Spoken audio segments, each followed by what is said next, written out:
Herkese merhaba arkadaşlar. Bugün dikey süpürgemi temizleyeceğim. Yaklaşık 1-1,5 aydır temizlemedim. İçini boşaltıyorum ama detaylı temizlik yapmamıştım. Hemen kapağını açıyorum. Bir çöp poşetine içindeki pisliği tamamen boşaltıyorum. Filtreyi gösteriyorum burada size. Filtre oldukça pislenmiş. Filtreyi kesinlikle suyla temizlemiyorum. Diğer aparatlarını da hemen kullanacağım için kuru bir peçete yardımıyla temizliyorum.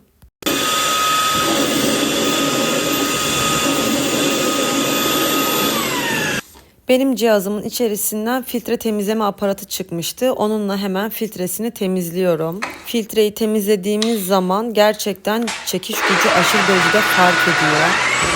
Hazır süpürgemi temizlemişken ben temizlik yapmaya kaçıyorum. Hepinizi seviyorum. Hoşça kalın.